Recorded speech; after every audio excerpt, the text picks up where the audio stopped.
Ended up finding out though, like throughout this process, because eventually like these people were breaking each other's windshields out, and like cops were coming, and like it was all like kind of chaos. And I ended up finding out that the people who I was dealing with were actually squatters on the property. They weren't even supposed to be there. It wasn't their property. It wasn't their property at all. You know, it's like I had a whole range of deals that I was going to be getting this roofing and a bunch of fencing and all kinds of stuff. You know, and I didn't know that, you know, like I just got hooked up with these people on Facebook, you know.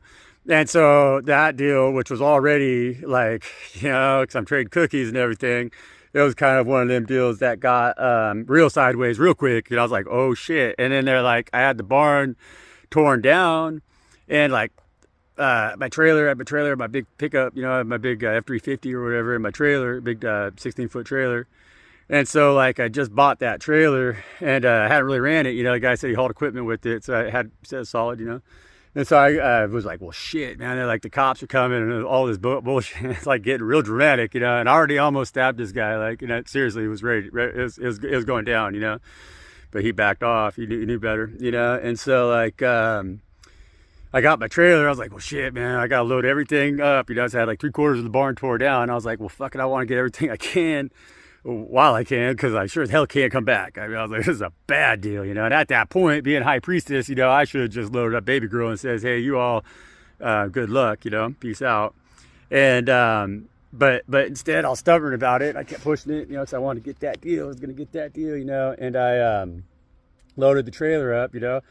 Get pulled out of there, and I go to the truck stop to get some fuel, fill the thing up, you know, and then I go pulling out of the truck stop, and bam, the fucking wheel pops right off that trailer, you know. It had, you know, it's got dualies, so it's got more than had 4 wheels on it, but yeah, the wheel, bam, like back there, the wheels, boom, flying, you know, and I'm like, oh shit, you know. And so I already had been there for like 10 days, you know, and then I had to spend the next 4 days at the truck stop there, welding my axle back together. You know, I had to like go through a bunch of rigging around, get that all figured out, and got it all welded up, you know.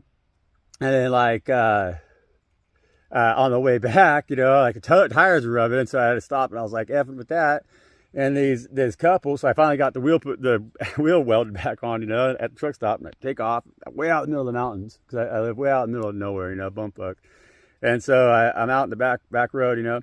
And I was effing with the tires there, and this couple, here comes this big like truck, you know, it's like box truck, you know, like company truck, and it comes flying in there, and they stop, but they're turning out ahead of us. I'm like, what the hell? And they come backing up, you know, and this couple jumps out, this man, this woman, you know, and they're just spun out, just